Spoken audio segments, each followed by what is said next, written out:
Hello, it's a very good morning. Coming to you live and direct from Star TV, and this is the Morning Star. My name is Sheikh Gay, and I am together with Mr. Bailo Bari, the guy from Kenabaring, and Maimouna Jajo.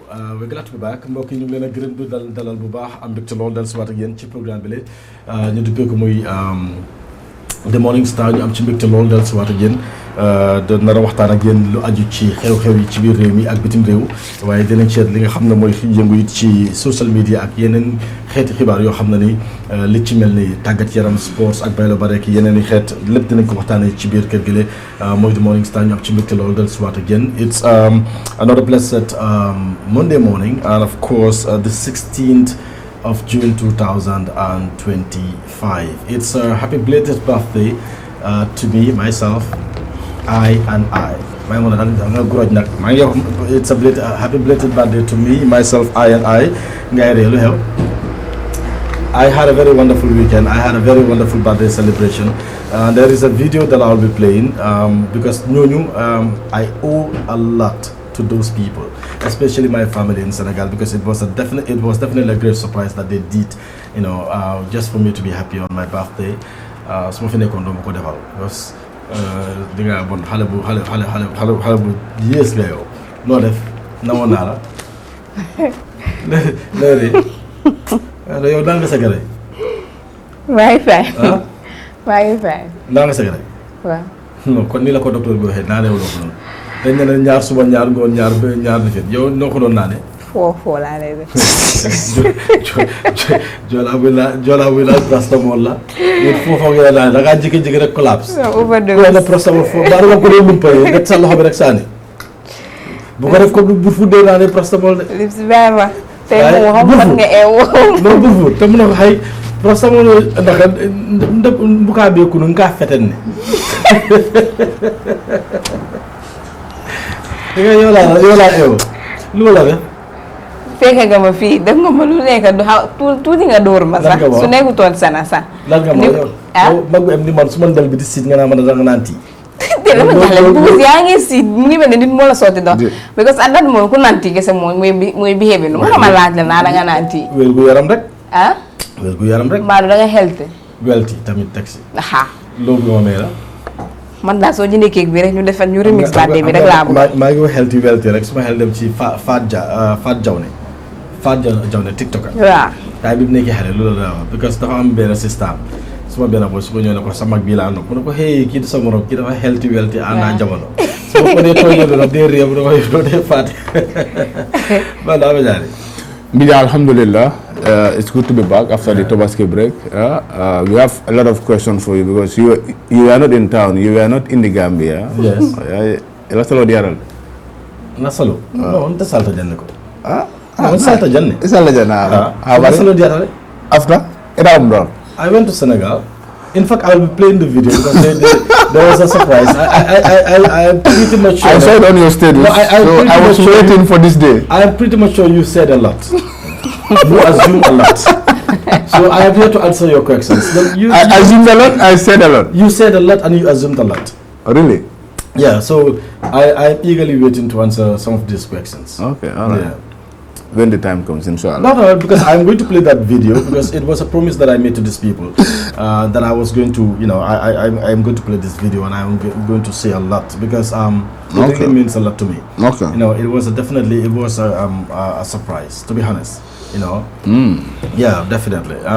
Shout outs to my family in Senegal. ñu ngi leen a nuyu bu baax a baax waaye dinañ ci wax dara ci kanam tuuti li ñoo def rek mooy xam naa du ñàkk a mun naa Mariama dinañu join later awa moom dafa xala busy dafa dem coverage ñu ngi ko ñaanal yàlla di ko ñaanal jàmm bu baax a baax ñu ngi nuyu suñu brother Ismail Tonga all the way from the United States of America right now in the Gambia together with Bakatubu Silva. We send our greetings to you as well. Di nuyu waa Dipakunda bu baax a baax di nuyu ñëpp and to all those that are celebrating their birthday today because it's a birthday month. It's June. Especially this month. And happy belated birthday to my sister Hadin Jai of Accounts. Boy, I am the one to say that. Shut up. Keep quiet. You forgot. You only remember yours. No, Coco is my darling. So you only remembered yours. No. I can never forget my darling. Hadi is such a darling. Happy belated birthday to Hadi Njai, and of course to Jalika as well. Fagna Jalika, is it Aki naka? Ki si Sahoki naka? Aisha. Yes. I think Aisha is June as well. So many people that are celebrating their birthday this month, June. And the best month is the 8th month of the year. I and Mustafa Njai will be 2nd August. 2nd August. You see how it...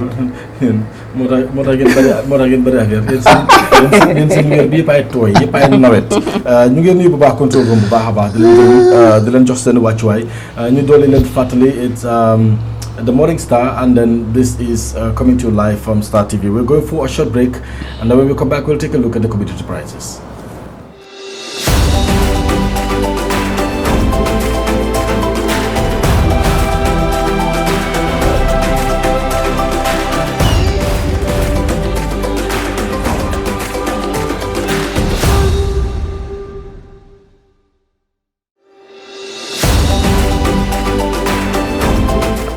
All right, welcome back. Jërëjëf Jeff, ñu ngi leen a gërëm bu baax di leen dalal ci biir kër gi am mbégte lool del soit ak yéen su dee yéen ak ñoo door a taaxirlu yéen ak ñoo bàyyi ko fii ñu ngi lépp ngi bàyyi ko fii ci Star TV ñu am ci mbégte lool del soit ak yéen ci beneen yoon waaye li ñoo def mooy dañoo doxantu ndànk dem ci marché bi seet li fa ne su ko defee ñu bàyyi ko askan wi ñu ngi toll ci di leen jox li nga xam ne mooy njëg li nga xam ne moo tollu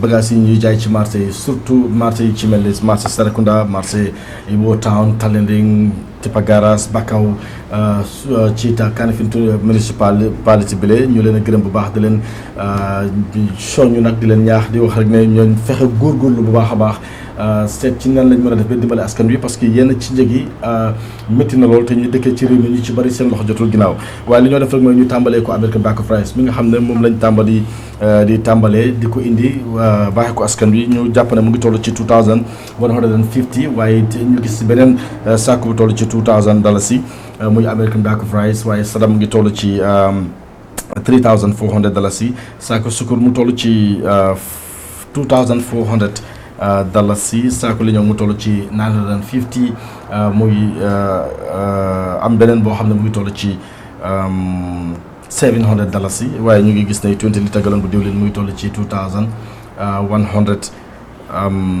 10 litre bi toll ci $1,250 $1,200 5 litre mi ngi toll ci $600 ak $750 waaye ñu ngi gis ne saaku wala sax 20 litre gallon bu diwtiir mu ngi toll ci $2,500 saako furiñ ci $2,150 si li nga xam ne moom la ñu jot a bàyyi xel saako pompiteer mu toll ci $1,000 tamaate marita carton bi ngi toll ci $1,150 benn pot bi toll ci $225 beef muy ndawali kese nga xam ne raxul benn yax mu ngi toll ci $450 meat and bone mu toll ci $400 chicken carton bi toll ci $1,800 bi peese 1.2 mooy carton gi ginaar yi nga xam ne fukki ginaar ci ne mu mel ni kon benn full chicken benn bee ngi toll ci $190 $200 $230 parce que dañ gën a dijjante mu mel ni kon bu chicken sew rek moo toll ci $190 mu am bi nga xam ne moo toll ci $200 benn toll ci $250 carton gi chicken legs ñu nemee ko ci $1,200 waaye ñu gis kilo bi mu toll ci $150 chicken wings mu toll ci $1,350 lii mooy njëg li nga xam ne moom lañ jot a nemmeeku waaye nag du jaas ngeen dem ci beneen bërëb gis mu xale ute lool parce que ñun suñu bopp sax dañu am problème boobu léegi-léegi nga dem ci marché gis ñii di jaay njëg lii nga dem feneen ñuy jaay beneen njëg mu mel ne jaaxal na nag askan bi parce que soo demee ci ñi nga xam ne surtout commission bi dañ naa xam ne it's healthy parce que nit ñi it should be competitive nit ñi dañ war a am different prices or whatsoever waaye nag dafa jaaxal nit ñi surtout baadoole yi nga xam ne ñoo wala sax ñi nga xam ne ñoom la seen loxo jotul ginnaaw du ma wax sax baadoola parce que am na ñoo xam ne moom ñoo fi ëpp alal ci biir réew mi te ay baadoola lañ ñoo fi ëpp alal may mun a goo xam nga loolu xam nga ne am na ñoo xam ne ñoo ëpp xaalis ci biir réew mi wala sax bokk nañ ci ñi gën a am xaalis ci réew mi ba pare ay baadoola lañ ndax loolu daf la jaaxal daf ma jaaxal lan moo la jaaxal si loolu faram fàcceel ma ko ma gën a understand ndànk rek Yes. olof dafa sew de ndànk rek mais ni nga gisee faram fàcce dafa diis de ndànk rek mënuloo understand ne am na ñoo xam ne they are so wealthy, they are very wealthy to be honest, and if money smells bad, those people must be stinking with money, but yet still bad all lañ. Maybe, see, in my perspective, maybe the badola aspect has to do with attitude. Exactly. Yes. Thank you. Exactly. She's smart. Xam nga fii nit ñi dañuy da ngaa gis ku ñàkk ñu ne baadol wala nga gis ku ndóol xam nga la olof di wax ndóol mooy ku amul dara. Understand nga ku amul dara ku ndóol ku ñàkk. Xam nga ñu ne kii baadol la waaye loolu amul dara pour defa baadol la parce que am na ñoo xam ne amuñ dara te kenn gënu leen a gore ci réew mi. foo leen fekk ngor nga leen faa fekkee foo leen bàyyi itam si ngor nga leen a bàyyi. am nañ jom am nañ fula ñu ngi liggéey ñu ngi daan seen doole soxluñ alali jàmbur duñ jóor duñ tappale duñ sos duñ def dara. kon kooku xam nga doo ko ooyee baadoo la. so baadoo la jikko la ba nag nit ñi dañ jël baadoo la def ko moomale ko ki nga xam ne amul dara.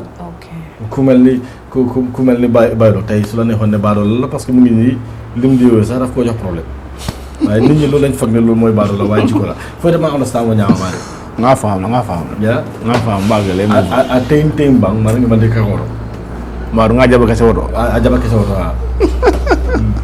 ha no afo man tala chaharula wala min fare ka wala nyama do ta sotoke bari ikaje ko dal aka manyami ala soto nying ata nafala ata mol nafala amuto nyaal isa modoje aman sotoke bari you know ay alatale a sabarta a muñata kan all right isa do franje ata firi nyaawo nya bari ala kolta mol nyaabula because of comme may mona fa nyam ala daji ko so daji ko mo fenne dem yalan ko ko mayra bage hadama dingo la balu exactly yeah so yalon mulka muta nyame anda kita nyame ana ba nyame among yeah abukole birkama ba ha fekilenta mo ne faran Brikama, ani Brikama man kino. Ka horno ko ba le beti baba.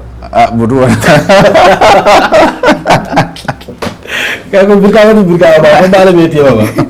Do ke jiri ga le la ko. So man kelen da. Ko Brikama pa bi ni. Iko Brikama pa bi da do ka bi le tele jibe ka. Ba tele jibe ka. Yalla te bula bur fudle. Exactly. Ko mi ngani te ka sawarle. Do mo sana wala. Okay, iko jadi. Sana wala modu. Yare ye Brikama ko je min kuninda bake. Alo nyana da bur fudle. Min kuninta. Asita bur fudle. So big sam man kuni. Wala to le ada mo be. Okay. Aw su yar nya wonya. Badio no war mbar nga to le. Nga to do le war do fole. To do famo be jele ta mo. Ita mun no. Ni aja nga fa ko boy. Lipsi ko nga fa ko bat fo neke. Ni fa ko lu ke kala ko ni yabla ya. Kala ko tura ka mo ngaji. Na affaire ko lipsi bu fo neke. Fon.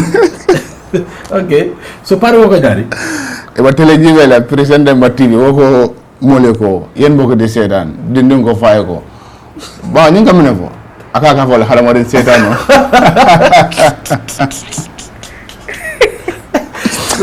Sa de ba ko president juko mo ko ñoo setan. Do ka ko ba ni ngamne fo. Aka ko hada mo setan. Hada mo sedan.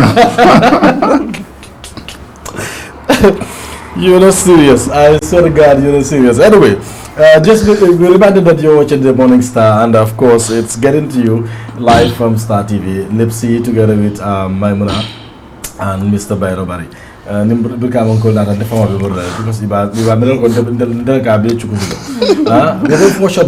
come back. We'll take a look at the newspaper review. I think we've got 3 newspapers: the Standard newspaper, the Voice, and the Foroya newspaper. The top story on the Standard newspaper must be interesting, I guess, because no, not the Standard newspaper. And the better story, more than guess. And of course, sports. Do we have Adama Bojang on sports or something like that? Because I had teams like West Ham United are interested in signing him. But anyway, we'll get to know about some of these things because it's like I've had a glance of it. But we're going for a short break, and when we come back, we'll have this newspaper review. Voila. No, I'm the Naka. Can you take us through, please? Okay, so Yeah, please. as usual, we have the Standard newspaper, the Voice, and the Foreign newspaper, respectively. So going through the Standard newspaper, it says Access Bank Gambia acquires Standard Chartered, becomes one of Gambia's top 4 banks. UDPians clash in heated debate over next flag bearer. We have Barrow rejects allegation of Gambia oil theft by Senegal. 3 killed in Old Yundum car crash. Cornerstone Group, MAP International donate $1 million medical supplies to EFSTH. We have Ambassador Sisi meets Mozambican leader to renew bilateral ties. Gambian British promoter Njook Malik Jeng awarded medal by King Charles. On the Voice newspaper, we have Honorable Sanang Blad's Standard Materials calls for reform in building sector. We have GDC calls for equitable application of national laws. Experts wants quick fix solution to Gambian youth migration problem. UNICEF calls for urgent shift in Gambia's child budget policy. On the Foreign newspaper, we have NRA spends millions on drainage cleaning as public frustration grows. We have cement supplies stabilized as Trade Minister confirms availability across the Gambia. CBG governor cracks down on use of foreign currencies in local transaction. We have Banjul North Legislature raises alarms over ongoing destruction of Tanbi wetland. Minister Silla hails progress on new Mihakalang Road project. GYCC holds second Skill Rise Youth Forum to promote youth innovation and business. Those are the headlines we have on the Standard newspaper, the Voice, and the Foreign newspaper. So going through the Standard newspaper, it says UDPians clash in heated debate over next flag bearer by Omar Ba on the Standard newspaper. Even with more than a year to go before the 2026 presidential election, the main opposition United Democratic Party UDP is manifesting a deep rift over who shall be the next presidential candidate. Many observers said the party's leadership conundrum is rooted in uncertainty over veteran leader Ousainou Darboe's future as flag bearer, with many calling for a generational shift. The recent debate has reignited old tension and exposed new rifts within the party's rank. The controversy resurfaced following public comments by Banjul Mayor Rahim Malik Lowe, who claimed the UDP is now split into 2 rival factions, one loyal to party leader Ousainou Darboe and another aligned with Kanifing Municipal Council KMC Mayor Talib Ahmed Bensouda. Mayor Lowe further accused the party of failing to protect her from internal attacks. While Lowe has distanced herself from leading any faction, she acknowledged that if camps exist, they are centered around Darboe and Bensouda, not her. Some party members like Yunus Haidara have openly advocated for Mayor Bensouda to take over as flag bearer, arguing that the party needs a younger, more dynamic leader to challenge President Barrow in 2026.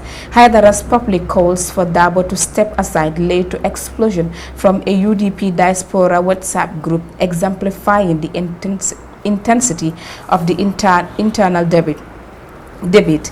In a current online debate marked by aggressive exchanges, a new phenomenon emerges which seems to suggest that there are other supporters who prefer back chairman Yankuba Darboe as flag bearer. Despite the heated exchange, UDP's official stance that no flag bearer has been selected for 2026 and any debate on the matter is premature.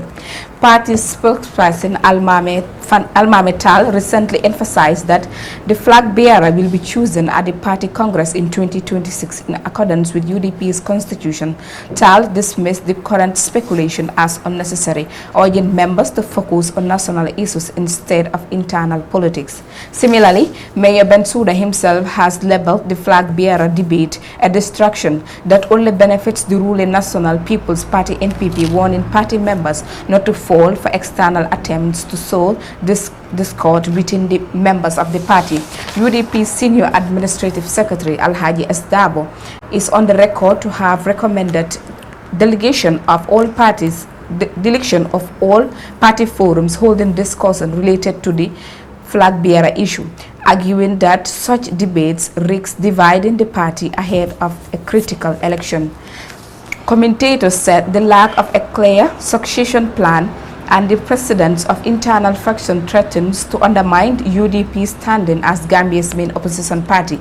With NPP consolidating power and attracting defectors, the UDP's internal strafile could align voters seeking stability and clear direction. The UDP split over its next flag bearer is more than a personal rivalry. It is a test of the party's ability to manage succession, maintain unity, and present a credible alternative to the ruling party. With the 2026 presidential election looming, the UDP navigates the internal challenges may determine its future relevance in Gambian politics, one observer noted. For now, though, the party leadership insists that the time for such decision is not yet at hand, even as the debate continues. It's similar both online and offline. Wow. It's something worth talking about because we've seen over the weekend, these days, when you go online, we've seen most of them exchanging words when it comes to such.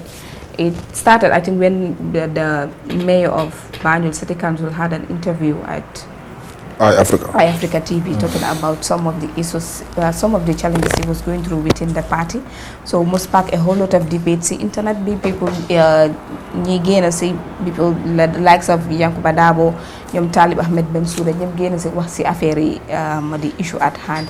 So I think the issue of this flag bearing thing, so many people are eager to know who will be the flag bearer of the United Democratic Party come the 2026 presidential election. This is not a new thing. It's just happening. Or Rohima Lobuhe, Sila Nini understand or Sila problem ye joke. I like this. The author of this story said the controversy resurfaced because there was a time people were talking about this. There was a rumor going on, whether you believe it or not, but it was a very strong rumor that, there are different camps in UDP. Some are loyal to, Bah Hussein Dabo. Yeah. They definitely wanted to, have Bah Hussein, running for 2026 elections. Some wanted, Talib Ahmed Bensouda, Yankuba Dabo, and whatsoever. So this is something that people were talking about. It was a rumor, and then many people don't want to believe it, especially those that are in the party, because that Kogi saying and they're just trying to,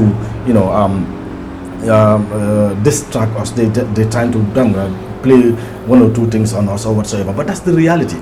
The Parliament, to my surprise, I don't know whether they've been having serious meetings concerning this thing just to let the sleeping dog lies. But what on activity because 2026 is just at the corner. You cannot have a big party like the UDP. But expect with this kind of situation. But expect to win 2026. No, you cannot win elections if you're going on with this because UDP cannot have 2 or 3 camps, but Parangabuga face the incumbent. So someone as powerful as the president, the Parangabuga win elections. That's not possible.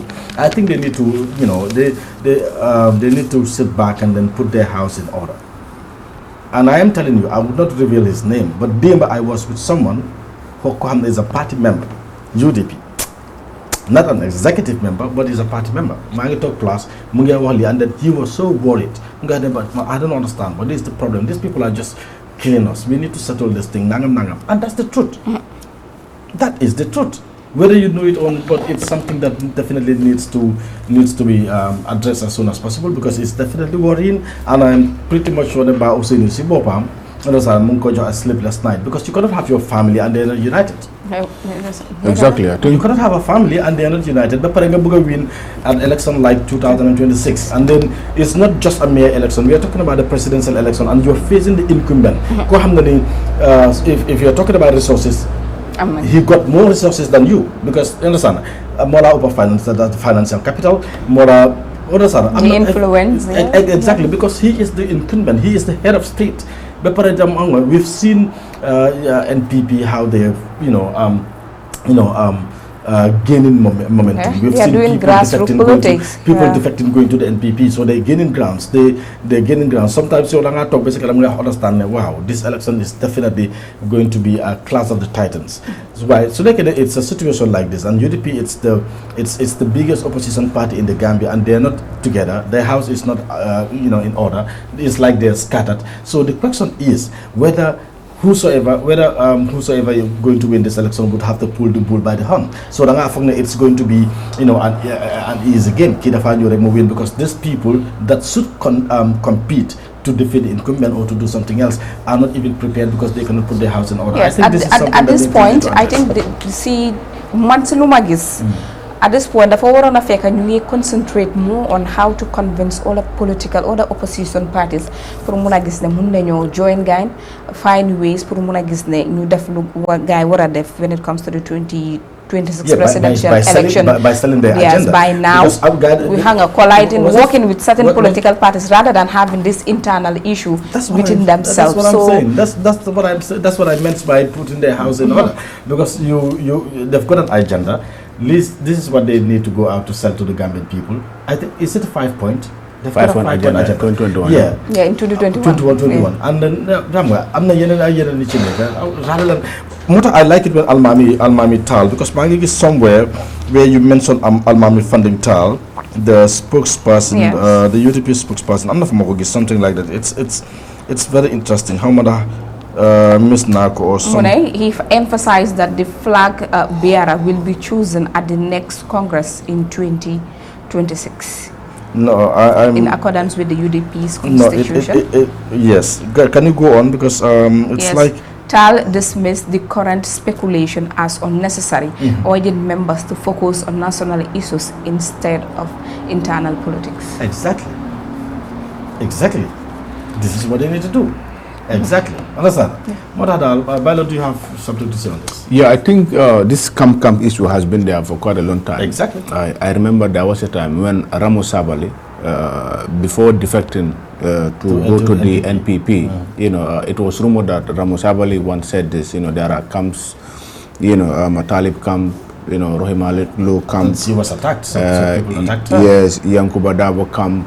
Because I remember, calling Karfasonko, Karfasonko debunking all what Ramu said, because according to Ramu, people like Karfasonko who are very close to the party leader, were the one, grooming Talib. I think, all said and done, it's true, Lawyer Ousainou Darboe has been the party leader, from the inception to date. But now that it is not clear if Darboe will stand or not, but of course, we've been hearing camps. I think, this is not the right time, for these camps, because to me, the people, instigating this on the social media are the ones, disturbing Talib, disturbing Rohim Malik Law, disturbing Yankuba Dabo, because I was very glad when Yankuba Dabo, when Lord Mayor, came on the social media with that short video, preaching peace. That tells a lot about who Lord Mayor is. But of course, because he said it there, this is not about tribalism. He said a lot about himself and his family. All right. When you go to Dabo also, you will see to that, okay, Dabo also, he belonged to a tribe, but of course, he's surrounded by other tribes. Go to Yankuba Dabo, go to Rohim Malik Law. But of course, all these people who are elected in office are having camps, are having people behind them. So I will call them the surrogates, are busy on the Facebook, defending Talib, defending Yankuba Dabo, defending Rohim Malik Law. I don't think this is the time, as Almami Funding Tal said, this will be selected in a UDP Congress in 2026, where of course they will go to the Constitution and see. Gambians are eager to know who will be the flag bearer of the UDP come 2026. Okay. Let's talk about this key point briefly before we shift to another story where Rohim Malik Law accused the party leadership of failing to protect her from internal attacks. Yes, because Sedana interview, not the whole interview, but Sedana more heard something like this. attacks ko Max Jane. Isn't Max Jane? Mark Jane. Mark Sorry. Jane, yeah. Mark Jane attack. But Mark Jane, it's an UDP. Yeah, he is. Would that be the reason? Yes, according to Rohey Malik Lowe, Mark has been following her since 2021. Because Mark is at the diaspora. He's a staunch supporter of the UDP, but of course you will see to it that okay, Mark also belongs to a camp. So if Rohey Malik Lowe recognize that in Mark, definitely whatever Mark will say on the social media will not go well with Rohey Malik Lowe. So this is why Rohey Malik Lowe made this interview on iAfrica Online, saying that Mark has been following her, up to the extent, she nearly lost his marriage, and so on and so forth. I think, as I said earlier, this comes the people defending these people, these elected people within the UDP, are the one making the whole noise, including Nana Maketa, because I have seen, because Nana also is a good a political commentator on the Facebook, but of course, when you read what he said, you will know that Nanama belongs to this camp. Okay. But of course, those who belong to the other camp also are now attacking Nanama. So this is not totally well, honestly. So, Rohey Malik got a point there, to say there are different camps, and then to say the party there are different camps. There are different camps. There are different camps. Can you shift to another story, please? Yes, another story which says Barrow rejects allegations of Gambia oil theft by Senegal. President Adama Barrow has publicly dismissed allegations made by former President Yahya Jammeh, who recently accused the Barrow administration of colluding with Senegal to illegally sell Gambia's oil resources. Speaking on Saturday during a meeting at the Tabital Fulago, a Fula Cultural Association, President Barrow categorically denied the claims, describing them as unfounded and implausible. They say the Gambia has oil and I joined other governments to steal it. Even in a dream, such a thing makes no sense. If we had oil, with the vision I have for this country, the Gambia will be like Dubai by now, Mr. President told the crowd. The president dismissed the allegation as political tactics amid misleading the public. Sometimes when people have nothing left to say, these are the things they invent, he added. In a recent audio message, Mr. Jammeh claimed that Senegal has no oil reserves, arguing that if it did, France would have already exploited them. He further alleged that the Gambia holds some of the world's largest oil deposits comparable to those of Saudi Arabia and Venezuela, and claimed that his administration has invested approximately $4 million in oil exploration in partnership with a Canadian company. President Barrow, however, appeared unfazed by the accusation, suggesting instead that his focus remains on national development. If their prayers are answered and we find oil, they will never return to power. I will work so hard that they will be afraid to show their faces, he said.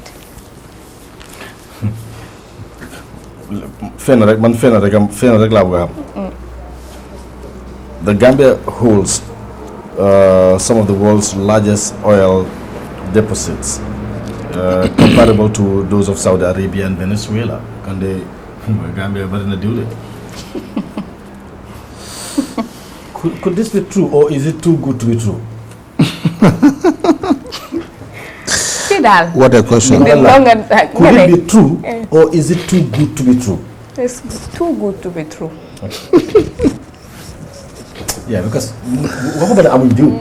But whether we've got the some of the largest oil deposits in the world compared to Saudi Arabia and Venezuela, because we are talking about two countries the largest oil deposit in the world, Saudi Arabia and Venezuela.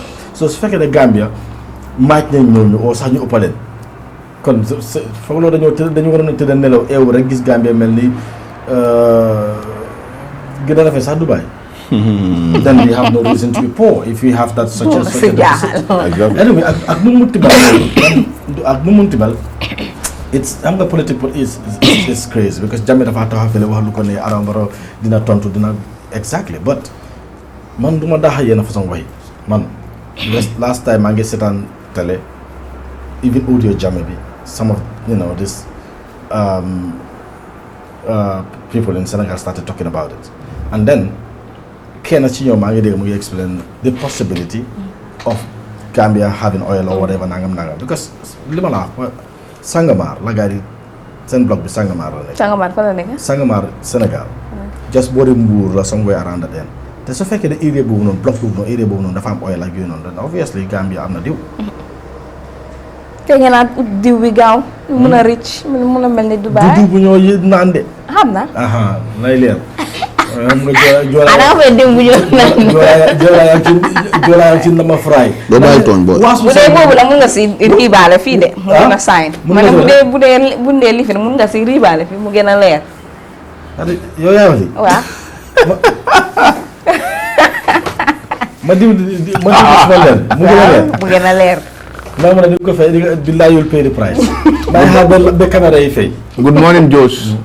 xam nga fii lañ invite kii naka Tida Diop. kenn yaru ko. Tida Diop kenn yaru ko yawaate gaa gis noonu. ñëw ba ci télé bi fekk ba pare the unfortunate thing is mooy suma benn jarbaat bi mu doon seetaan. ku ma gën a yab suma jarbaat bi nga xam ne moom dafa foog ne man maamam laa. ñu wax daal rek Tida Diop Tida ne bilaay lépp si sandel bi comme poroscotch bu xub ma àgga rek mënuma am jaam xale boobu ba léegi fu ma gis wóoy poroscotch am ko dégg riite ba bugga dee dafa yabaate anyway. Yes, another story which says 3 killed in Olyndum car crash by Olimatu Koka. Police confirmed 3 people died in car crash on the Baton Hayden Highway near Olyndum earlier yesterday morning. The dead include the driver. According to the police, preliminary reports indicate that a police truck was stationed off the roadside offloading a passenger when a speeding Golf traveling from the Olyndum towards Sukuta crashed into the rear of the truck. Police spokesperson ASP Modu Musa Sisaho said the impact caused severe damage to the vehicle and resulted in the death of the driver, identified as Abdullah Mani, along with 2 other passengers, of all whom died at the Kanifing General Hospital. A 4th occupant is in a critical condition, while identities of the 3 other passengers remain unknown, the police PRO said. People need to be driving carefully. If you're applying that route, singa de mun understand. I'm going to say do ko de ham. But I was ngay dawal moto ci kaw tali bobu don. Di nga understand because nit ñi liñ jël tawé dafa and then people are so careless. People are just so selfish. Ñoo neex lañ jël dawale moto. Man nañ wéra yoy yang sen kanam o dañ la dal o nangam suñu yakamté gisuñ dara lu may fi ñoo dem. And it's just crazy. Because just was it last week? Was it a day before Tomaski? When that pedestrian was knocked at around Kasabay Johnson? I think it was during the Tomaski. During the second day or it's during the Tomaski. It's a good day. I think it was a night. Something like that. At NRA building, NRA gate. Yeah, exactly. Yeah. And also, the Luma observed with most of these accidents happening, they find it very difficult to identify the people, which I believe that sometimes it's very important when walking around, work with your documenting how many people then easily identify. But but this one was identified later. You make a post, but the other 2 the police confirmed them, they are also finding it hard to identify them. No, Gambia, we have that attitude. Yes. And it's a very bad attitude. For Gambian is people working without documents. And then most of the time, they go around somewhere. I'm not going fuck the young calpe. And if you believe na your world calpe, the likelihood na your understand is very high. So either driver's license or identification or ID card or whatever. But you need to. Fini you just hasn't kay da nga am sa ID card ba pare nga bay ko kër. The only time you get a sa ID card mo suñu Western Union. Yeah. And that's very bad. So people need to start working with their documents, obviously, because situations like this, you and then you can be identified. In connection to this, later they were identified. Because they are from Gunjur. Because Gunjur on their Facebook page, I saw it.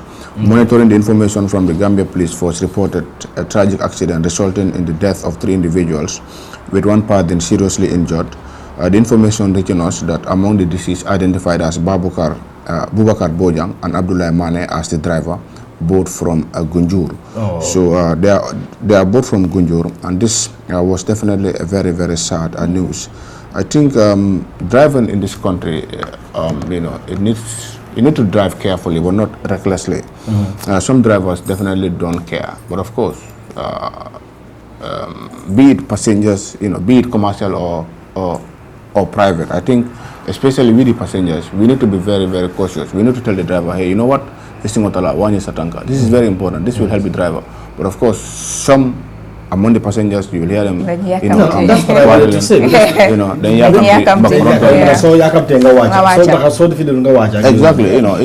It's all bad. Honestly, sometimes the way these commercial drivers drive in this road is definitely serious. It's definitely very, very dangerous. Most importantly, maybe you might not have a situation like that where passengers will tell you those kind of nonsenses or whatever. But most importantly, you need to drive carefully, because the life you safe might be your own. You need to. Sometimes you might be in the vehicle just you alone. Because legally, I'm accident if I'm under the driver would be the only one who will lose his life in the accident. So it's just so crazy. People need to be careful, to drive carefully, because motor dafa am dole. And brake can fail anytime. Yeah. Brake can fail anytime. This OIC road, slow from the Nyam, but then sometimes you see that yes, there are zebra crossing Nyaunya, but then sometimes it camera motor ba jam farene it ko mbaro slow cross. Motor simo tariate. Exactly. And drivers sarano anytime, because mbaro mo mbo boroto motors atalu nyalu stop control or alamantangalo. Yeah, that's very true. Sometimes some guy liga de helat moy da nga gis moto bi fele nga ba libre harama jala bala mo ñu ya nga japp xalé nga ndaw nga bari nga doole nangam yow fi nga tégué sa tank fekk moto bi accident, parce que koku yow gis nga moto bi xamuloo lan la mo daw xamuloo ko, you don't know. Ya gis nga moto bi rek, waye pour yow fekk moto bi gaaw te fekk koku ci 120 mu ngi daw more than 120, because at that OIC road ni moto yi dé dawé nonu, come on, it's just crazy. Yeah. So nit ñi dañu wara bay sa xel. It's unlike dara jaral nga ne da nga jéké rek nga rom. Don't you think it would be nice, or it would be better if we have overhead bridges and where people will go up and down? This reminds me, at the Bufut Gamtel. Yeah. This place is a very dangerous place. At the Bufut Gamtel. Yeah. You see that road? That road is connected. The road coming from Mohammed Jaen, from Tontable, from Ghana Town, from Bufut itself, Ebeka Benwodlal, and that place almost about 2 weeks, 3 weeks, but thank God now, we are now seeing traffic police officers. But of course, those traffic officers cannot be there at 24 hours. It is only rush hours. Maybe you did not go to school or so, but that place is a dangerous place. We need to have a pedestrian bridge. Pedestrians will just climb up and then come definitely down. Definitely. I think the VDC, the NRA, the Ministry of Works have to do something at that place is very dangerous. You know, one thing I've seen in Senegal in some of their roads, this highway that they may come fence la they am. I'm not for you don't have access to the highway. Yes. Yeah. It's better because you don't have access to the highway. Yeah. It's for your own safety. Bridge but you cannot have access paski nim def yon bila. And that's what we need to have. So suboba, yo saboba diga hamne it's I don't have a choice. I have to use that way to climb up, get down, and then go there. Because I'm not careless. To them, it's a waste of time for me to climb up and come down again. So that you cross you how you hold left and right. This motor you feel you cross out, and then lol muna la fa fek. So it's just crazy. Very crazy. And then yo benen bitam moy ki dawal motor bi yo motor bi ñew ki dawal motor bi xamulo ndax mun na motor ndax munul motor. Xamulo ndax whether he is drunk or not. You don't know. So we go to the Voice newspaper, which says experts want quick fixed solution to Gambian youth migration problem by Fatou Coulibaly of The Voice newspaper. The Gambia is facing a growing crisis of young people desperate to leave the country but unable to do so. A solution migration expert, Mohamed Lamin Diba, described as involuntary immobility. Speaking from his experience as a migration specialist and AL policy negotiator based in Switzerland, Diba warns that this challenge is fueling youth unemployment and social unrest across the country. The shattered aspiration of migrants for a better life has given rise to a wave of social voices such as theft, murder and suicide. Diba said he explains that many young Gambians dream of traveling to Europe to improve their livelihoods but are blocked by financial hardship, lack of education and limited job opportunities at home. According to Diba, this gap between desire and reality leaves many youths frustrated and vulnerable, pushing some of risks dangerous journey across the Sahara Desert or the Mediterranean Sea. For others, the failure to migrate leads to a sense of hopelessness that can trigger antisocial behavior. He says Brikama in the West Coast region illustrates the depth of the problem. The area accounts for nearly half of the working age population, yet over 21% of its youths are unemployed. The same region also records the highest number of migrants, both regular and irregular, he noted. Diba highlights several root causes of the crisis, including skills mismatch between young people's education and the need of the labor market. He also points out dated schools curricula, poor links between education and industry, and corruption that diverts development resources away from youth empowerment programs. He addressed the issue. Diba urges the Gambian government and partners to focus on early education reforms, vocational training and entrepreneurship support. He also calls for stronger mentorship, financial access programs to help young people build their viable future at home. If we do not act now, the Gambian youth migration challenge will continue to undermine the country's social and economic progress, Diba concluded. I think the problem really is all over Africa, especially the Gambia. Yeah.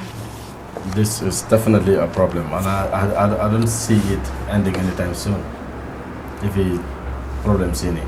So let's to save more time. For now, we need to take a look at another story than you said, because yes, on to the Foria, the lead story says NRA spends millions on drainage cleaning as public frustration grows, by Nelson Mane of the Voice, the Foria News of Foria, which says the National Roads Authority NRA says it spends up to $7 million annually on drainage cleaning operation across the Gambia.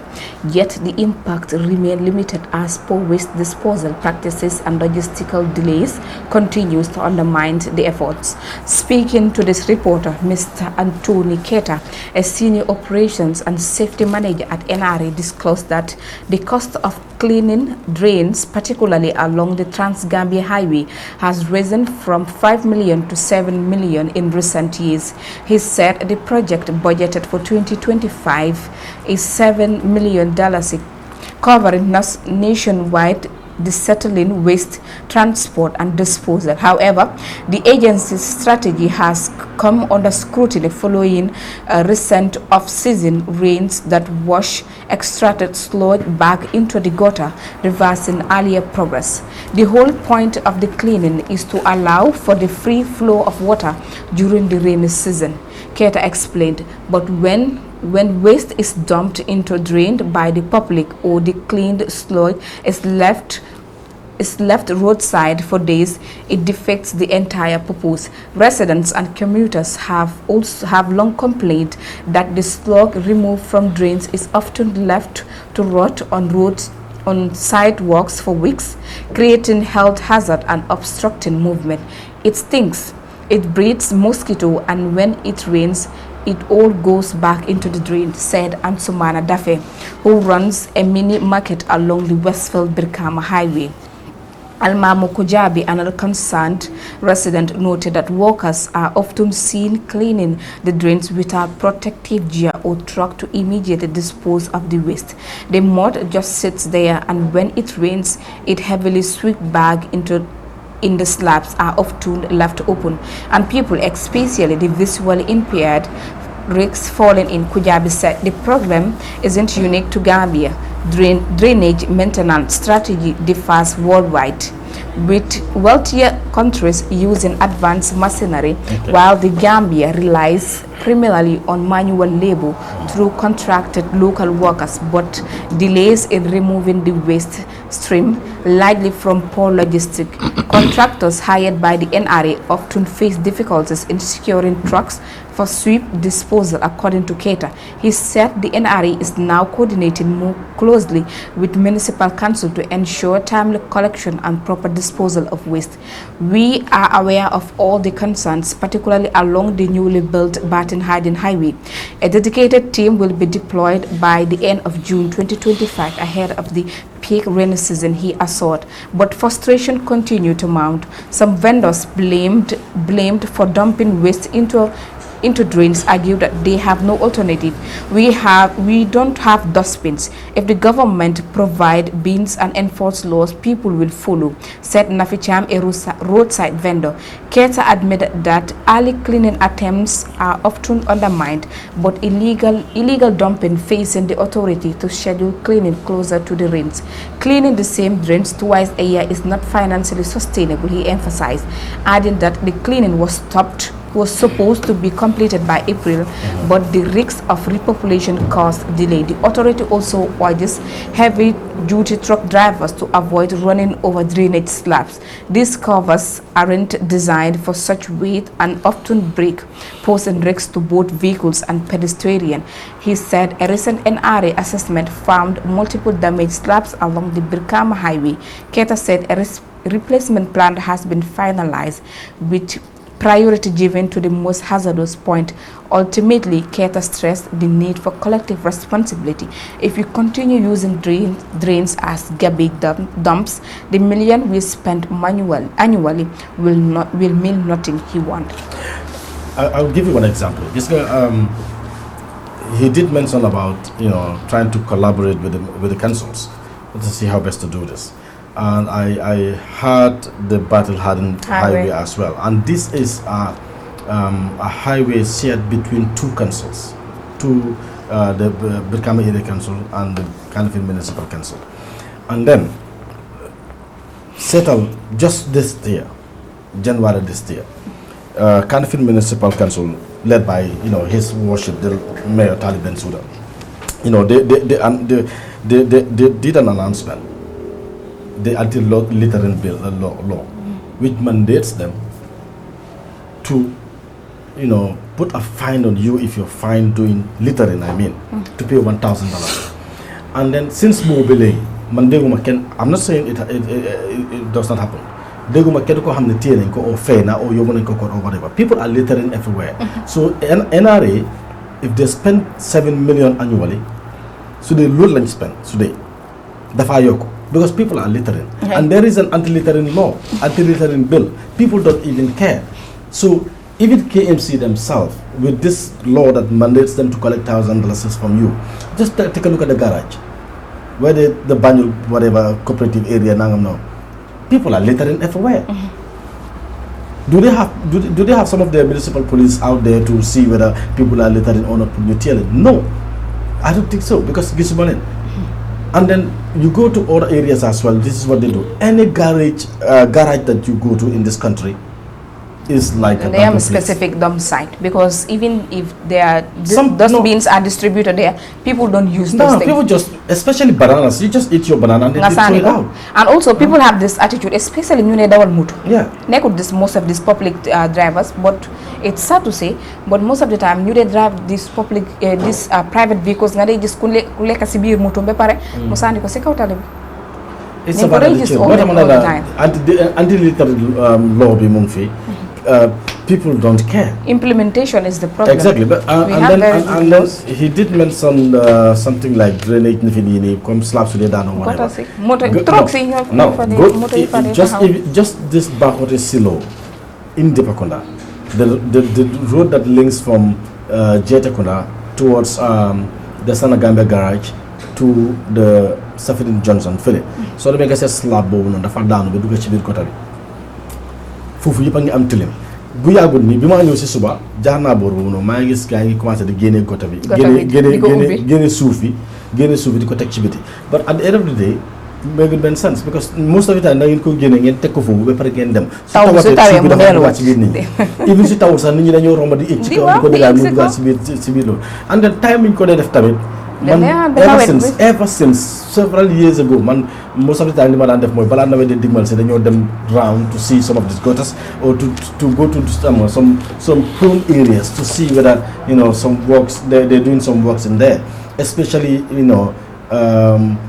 some councils si nga xam ne they will have to wait until the last minute you apply for an excavator to take this excavator pour ñu dem foofu ñu commencé di gas pour ndox bi am fu mu jaar you cannot do it at that time because soo ko defee time boobu noonu taw bi dafa ñëw du amati benn njëriñ dafa mel ni yow mi amoon ay pax rek nga ne da nga ko bëgg a fataa da ngeen bëgg a def fii nag nga dem jëli suuf boo xam ne suufi poto la ngeen ñëw ngeen sotti ko fa ci biir nawet bi foofu dafa am poto soo ko faa def su dee suuf boobu rek moo ci des tam boobu rek ngeen am da ngeen koo def ci biir noor bi mu yàgg fa nit ñi di ko dëggaat moto yi di ko dër mu wow ba pare jaxasoo suuf si su ko defee mu dëgër su taw bi ñëwee du nekk poto bon mun loo ñëw ba ci biir nawet bi nga da ngaa def loolu ba pare da ngaa clean gotas yi da ngaa nangam da you cannot do it now it should have been 3 months ago waaye tam GRA this dafa gën a NRA dafa gën a expensive they will end up spending more than 7 million because people will be littering they don't care people are so self-centered they don't know what they are doing because they don't respect the law. That is it, not respecting the law will definitely put this country in a mess, will put ourselves in a big hole because let's, for instance, go to the NEA, the National Environment Agency, where of course it was during Jammeh era, it was said that plastic bags are banned in this country, but here, today plastic bags are even more than the vehicles today you see in our communities, the Nanbur, the Ebes, you name them. The what? The Nanbur and the Ebes. Berkata jangan nyumber, ikut nak kamu. Doa apa kau dah? Ikut nak kamu. Ngo Ebe. I don't. Cakiri. Anin butuh. Anin cakiri. Ikut nak kamu. Ela video mbuljan. Masa nak jaril. No, video. I just want that video. Jaril, mun nga ma send message please. Suna kene video pare na. Because I definitely need that video. The family lynch nama bu baha. Yeah, seriously. But that will come later. Yeah, okay, but, so I think that's it for the newspaper review. Exactly. Can I have the voice? Yeah. The Voice newspaper. Yeah. All right. We're going for a short break, and when we come back, we'll take a look at some other stories, international, especially the story of Adama Bojan, Kisnakofuno, Malakodo Lach, and then other stories as well. Stay tuned, and we're coming back shortly.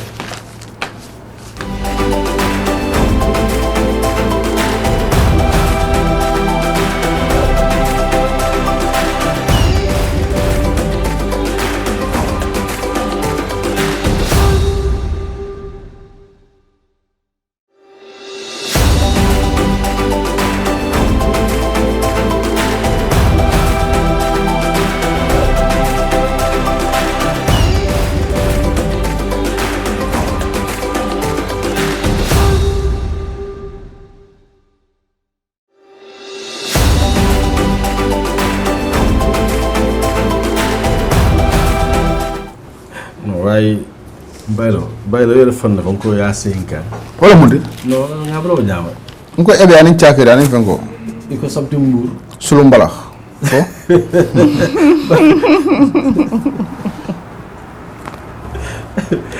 ye chucha chula de chucha chu nga to ngore war malon okay wala gata dahen sipa do dahen ngal sipa bari ki baro di rakaju le legi Dahin put back. Listen, before going to sports, you understand ko Gambia Fenkilin damang dabo kaf. Do you know that? Just Fenkilin dabo kaf. Do you know that? Me alam ko aba no role kabirin told ne for be. Are you serious? Yes. What could that be? Newspaper. No, attack of the guy. Jellom num. No, And it's newspaper used to be after $5, $10, then $15. Okay. You made a $15 year old. I made a but before 15 it was $10. But I made a $15 year old. I made a, to be honest, I made a. Well, no 15 na kalam rande. Nte want $10 kalam dale yalo. You go here. Yo boy yo. Man si jamono $15. Bad. Jamono $15 la tombe. Fekk lo jamono $2. No. Okay. Ma fekk na jamono mburu $2. Mburu la. $2. Dañoo waxtaan. Ak jimbo 150. Non dañoo waxtaan. May mo dañoo waxtaan. Briga encore la ba kirmasin jimbo kirmasin.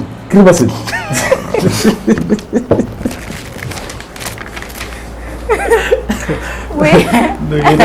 Ina ma kare kirmasin. Ba ni tara bitu ko rek mo ko. Ina na bitu kirmasin wa fi ma. Kirmasin sañ. Mun daga ko uraiga. Okay. What do we have? Yes, of course, we will go straight to sports. Jari shows the sports column on the Voice newspaper this morning, where West Ham hold transfer talks for ex-Man United target Chelsea try to sign. Adama Bojang is attracting interest from the Premier League, with West Ham among list of the potential suitors. West Ham are weighing up for a potential suit for Gambian wonder kid Adama Bojang. The exciting 21-year-old forward previously caught the eye of Manchester United, Manchester City and Chelsea in 2023 before later joining French side Stade Rennes. It's understood Chelsea were willing to pay up to $1 million for his signature in a deal that would have been seen Bojang land at Strasbourg. However, Blue Co did not wish to bid higher than that figure, and Rennes eventually wrapped up an agreement worth in the region of $3 million. Bojang spent last season on loan in Switzerland with Grasshopper Club Zurich, where he struck 6 goals and provided 2 assists in 27 appearances. In April, he struck a hat-trick against FC Lausanne and also hit a brace against Inos' own FC Sport in February. The Gambia under-20 international is widely regarded as one of the best African talents of his generation and was also quoted by the likes of RB Leipzig, Frankfurt and Hoffenheim before sealing his switch to France 2 years ago. Now he could be on the move again following Rennes' relegation to League 2, which means they will have no choice but to reluctantly listen to offers in a bid to raise funds. Earlier this week, West Ham, who have been tracking the player for some time, held talks over a move, and according to sources, Bojang is expected to be available in a price in the region of 10 million and 11 million. 10 million pounds, 11 million, 10 million pounds, $10 million. Yes. How do you see that? Yeah, that's good for Bojang. We can't wait to see another Gambian sensational in the Premier League after seeing Yankuba Minte. I heard he's in town. I think we need to see Campo and visit the superstar. Yeah.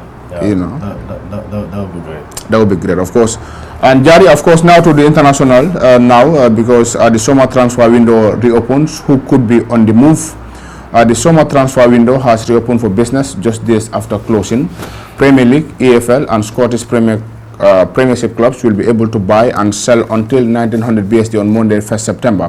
There was a total outlay of the Premier League clubs of more than 1.96 billion last summer. Will that be topped over the next 11 weeks? The first transfer window of the summer between 1st and 10 June saw 400 million spent by Premier League clubs. Manchester City reached to their disappointing season by spending a total of 1,106.2 million on Tijani Reinders, Ryan Chaki and Ryan Ait Nouri and Marcos Bettinelli. Meanwhile, neighbours Manchester United paid 62.5 million on Wolves Brazil forward Matheus Cunha. who else could be on the move over the next few weeks? Which clubs will be busier than others? BBC Sports take a look at what could happen. Why was the window closed for only 6 days? There are transfer windows this summer. The early window allowed teams participating at the Club World Cup, which got underway in the United States, 1 o'clock BST on Sunday, the chance to sign players. All clubs, not just those at the revamped FIFA tournament, were given a 10-day window to sign players.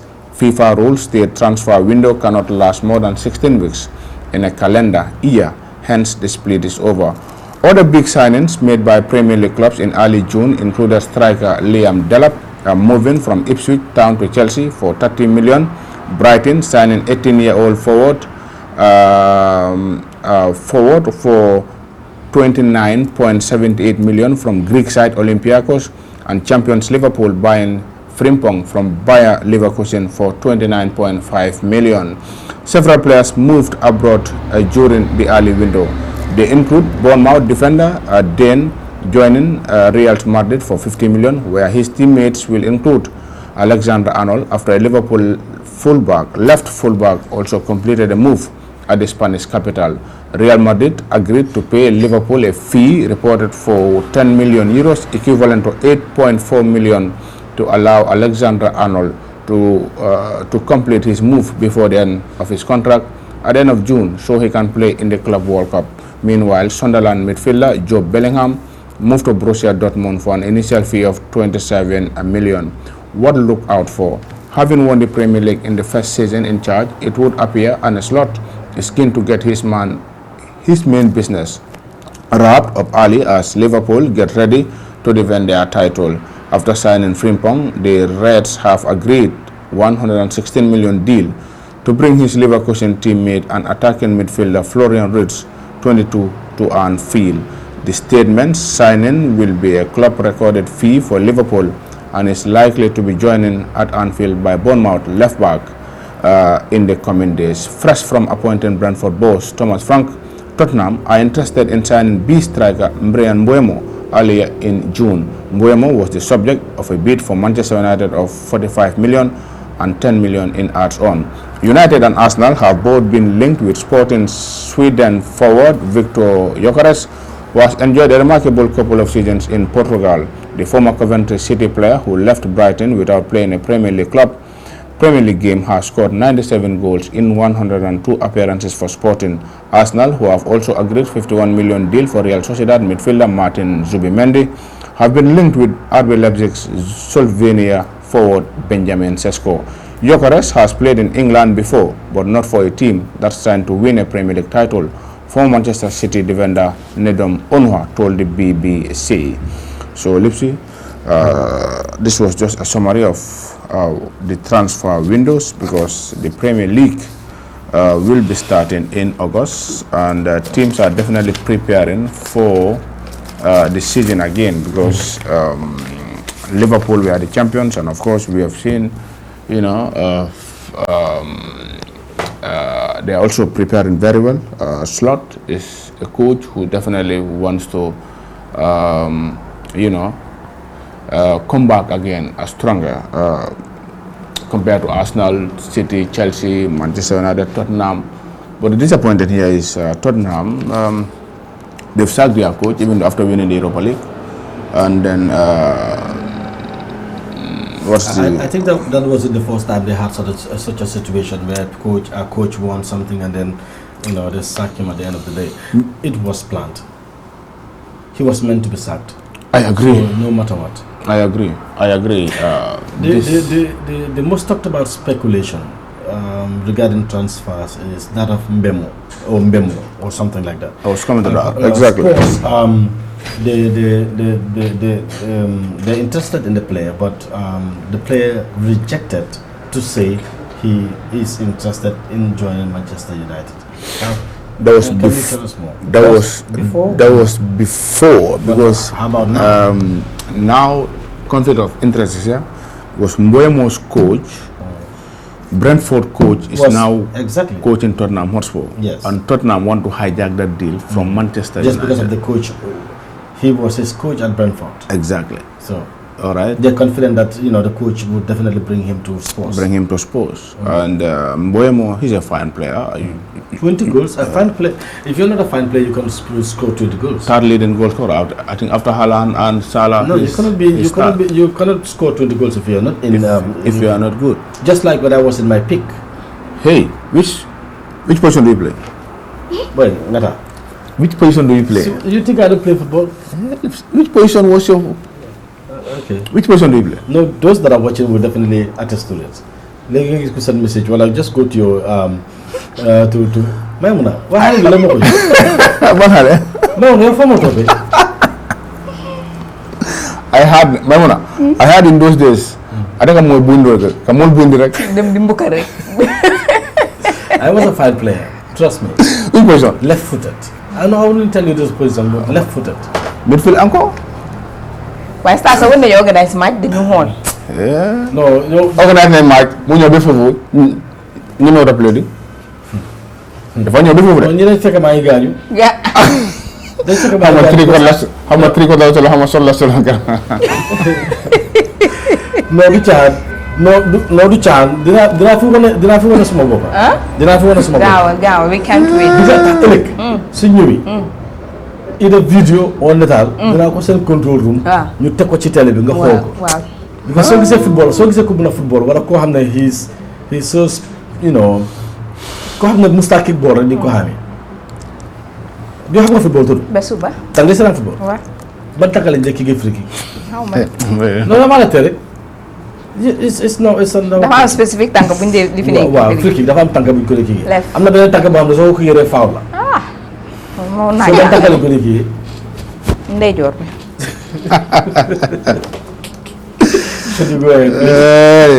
You know, when yaron lipsi. Brigama ngol ndara football jibola. On TV. Anda football jibel. Ako nyala play. Ay tara football jibel. Ha. Ako nyala play kan. Nka go team A ni team B. E ba jelle. Nka e manyo score 0-0. Ako nyako jumal fulo 0 soto. Kan mo nyega am 0.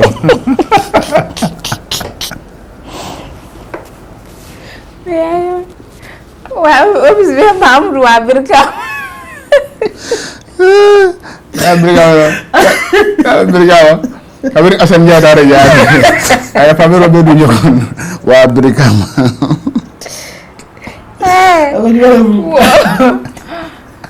Wala fa la jëlo so.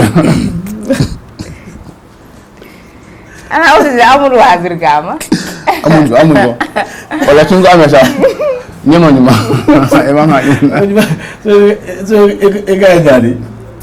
Ana ko fa ndaka ko. Ntubang dugar please. Belum anak football aja. Aku nyangka ya ndol man kada dam ko kalam dawa. Ba nuye. Ibe to ñin rol la bang fo be karo la fay kan rol.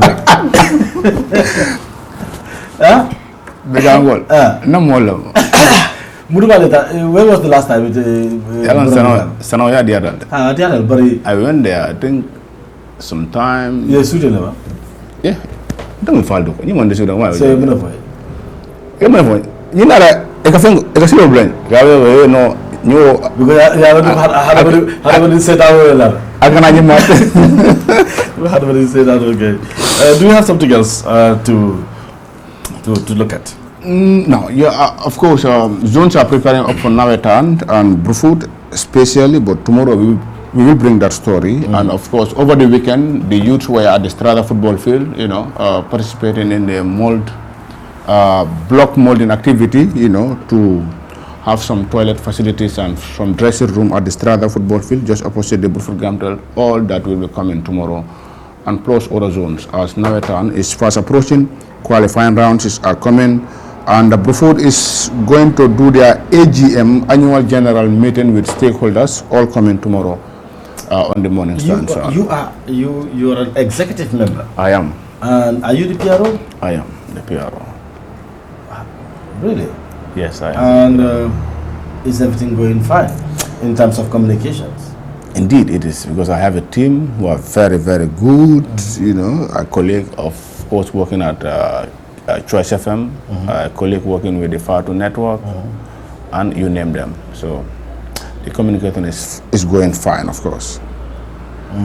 Okay. Yeah. That's great. Okay. All right, because I think I have to step in for our Sane. Our is not here. Okay. Let's just take a look at few stories, but why don't we just go for a short break? Just let me take a look at this one. So because I'm stepping in for our Sane to at least give some stories on social media, stories that are trending on social media. We can just take a short break and then come back, please.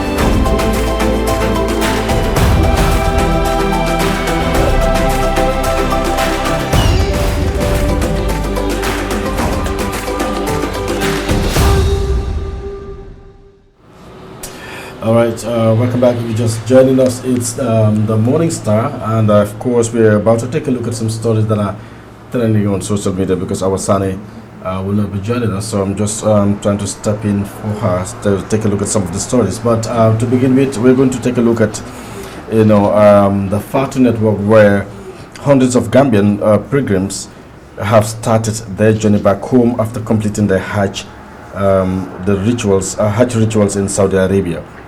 The first group of 323 pilgrims checked in at the Jeddah Hajj airport, expressing satisfaction with their experience, supervised by Hajj Commission members, including Amirul Hajj Sheikh Ibrahim Jaju and the Gambia International Airlines Managing Director Numo Sane. So they've looked forward to reuniting with their loved ones. So more pilgrims are expected to depart for Banjul in the coming days as the Hajj 2025 wraps up. So that is a story from the Fatu Network, and of course we are so excited to receive our loved ones, especially Ajaratu Mariama Jallow. That's my landlady. moom dafa dem Màkka moom tamit, so ñu koy expect pour mu ñëw su ko defee ñu def nganale bu am solo di nuyu it anti Adama Camara Badji. Adama Camara moom it ñu ngi ko expect. Kooku mooy série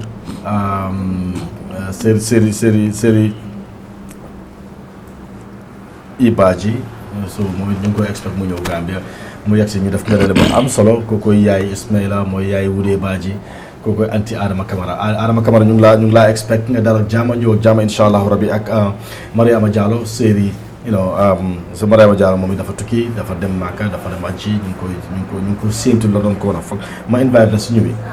yow su gars yi dem Màkka ñëwee zam-zam nga di wuti. Zam-zam rek ngay wóor.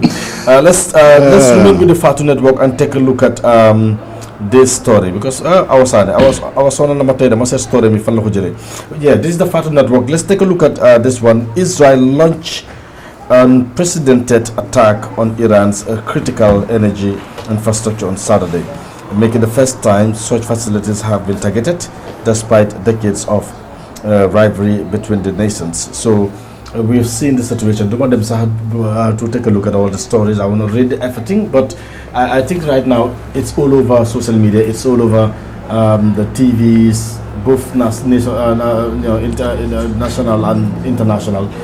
We've seen the strikes, the missiles being fired by Iraq to Israel, and then this is another from Israel to Iraq as well.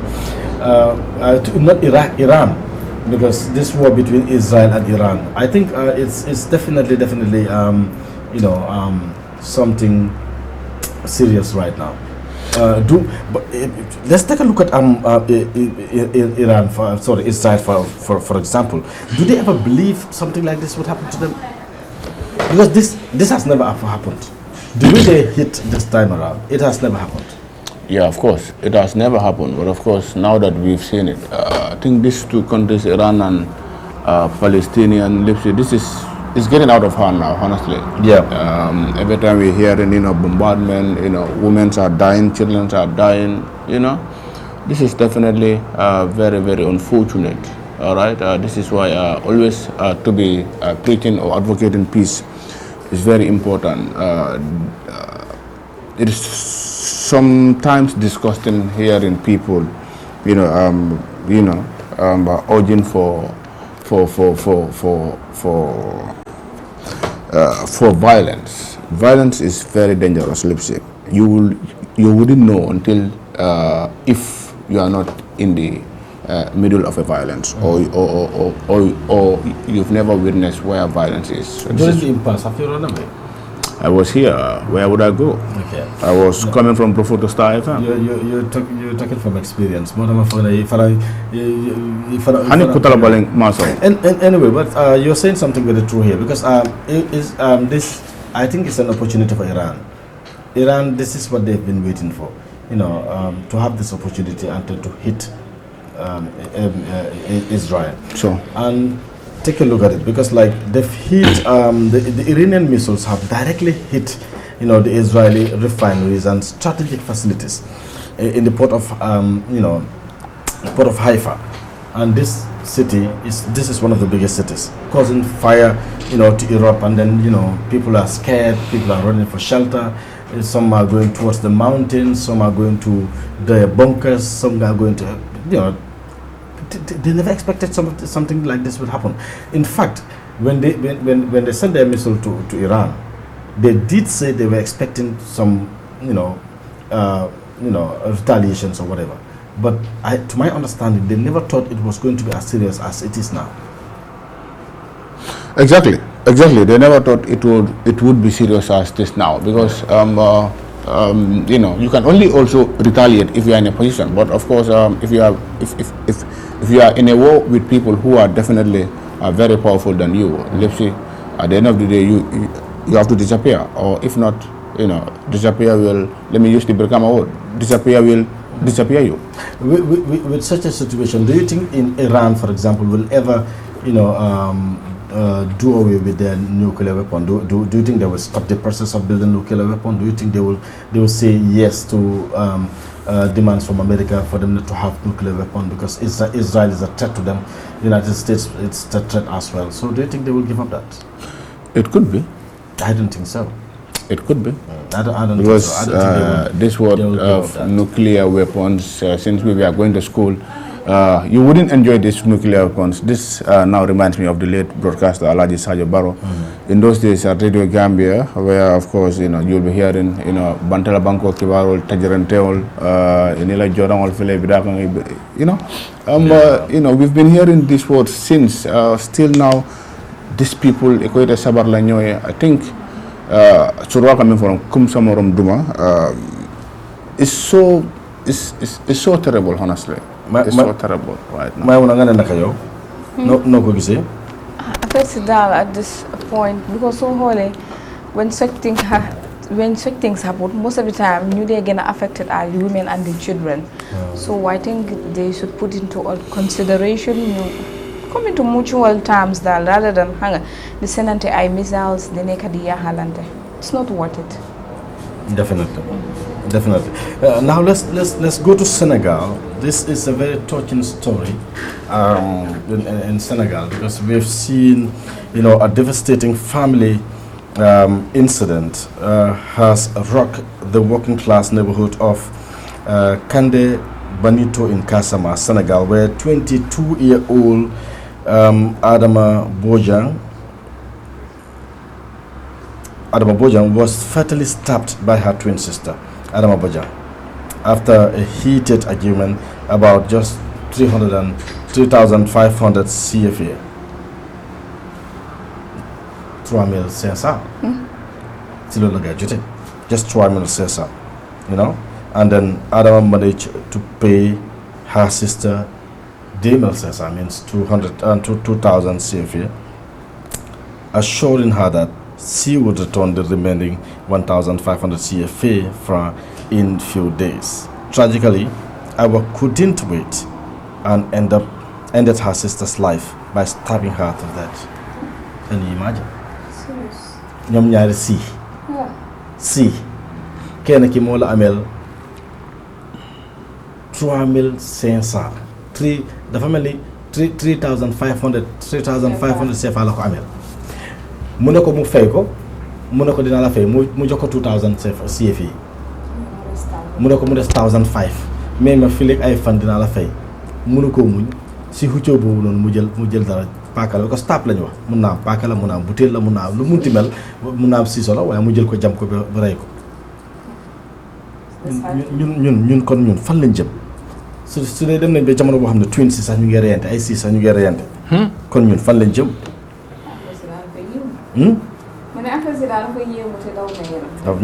dafa garaaw because allahumma amin the other twin, I think the trauma will live with her forever. Yeah.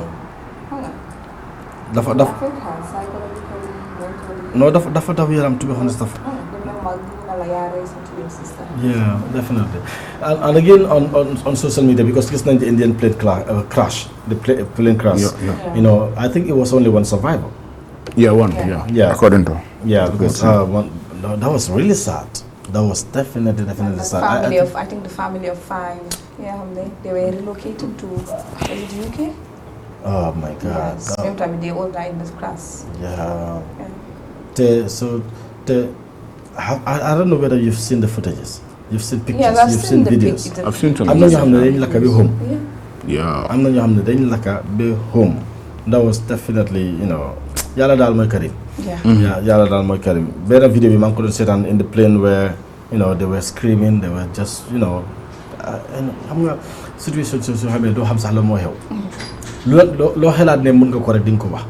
Motax ñu ne a drowned man catches even a straw. Gis nga soy rëcc si géej sa loxo bi sax su jaaroon sa kanam ni da ngaa foog ne ba nga xas boo mun a la nga am la da nga ko téye pour rëcca su la banta rombee si biir géej gi sax di nga ko téye foog ne garab la di nga ko pour rëcca so it's just unfortunate ñu ngi leen a ñaanal parce que ba xam nga crash yi dafa bari tam fu mu nekk. Yes. dafa bari I don't know whether dañ dee taaba flights yi nii or dañ am inexperienced pilots you know flying these planes or whatever because su nekkee moto la si kaw highway bi si kaw yoon bi fii soo amee problème xëy na mën nga koo fix because of xam nga su demee ba machine engine bi stop sax dafa taxaw waaye bële soo nekkee si kaw si engine bi stopé you're going down so it's just crazy let's take a look at because ñu ngi run out of time for now let's take a look at Jizzle's performance you know he had a very good show and we've seen you know a surprise performance by ST, we've seen Antu, we've seen other artists as well. You know, it was definitely something, you know, worth celebrating. It was nice. It was really cool seeing, you know, Gambians coming out in their large numbers to support our very own. This is definitely, it was definitely great. Definitely, just so we gain Gambians again embrace to support Jizzle. It was really cool.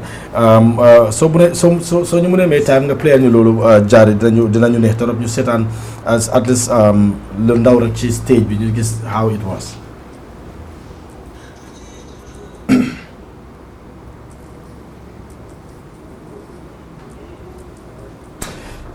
Can we have that video? Yeah, video bu parewut fa ñu ngi am the internet is problem downloading some of these things. Yeah, but ak nu munti mel that should be it. I guess we can just throw the quote in there and wait till tomorrow for another edition so that we can play some of these videos. We're having some difficulty to bring you some of these videos. At least you can have a taste of the event in case you were not there. But it was definitely you know one of the greatest shows and Finco de Fair as well at the trade fair. This is you know, very unusual place because like what I mean unusual man like having shows concerts like security lañ dee dem any other place because all the shows fële dafa fekk mu nekk time trade fair and I want to believe that maybe it was one of his performances in the trade fair that inspired him to have his album launch in there and it was definitely good. The ground is big, you know, it can accommodate so as many people as you can possibly bring. So it's definitely cool, and I am telling you, very shortly you will see artists going there to perform, to have their shows to be played there anywhere. That should be it for this edition of the Morning Star. But what last what you want to say before we go? You're sounding as you know, a DJ playing music, giving shout outs to loved ones, relatives, you know. Yeah. You guys speaking some patois, and I saying I didn't speak patois. it's in the beginning. I mean, you know, you are giving shout outs to your lovely people in Senegal. Yeah, man. Well, I can just do that still because once a DJ. Give us some acapella, man.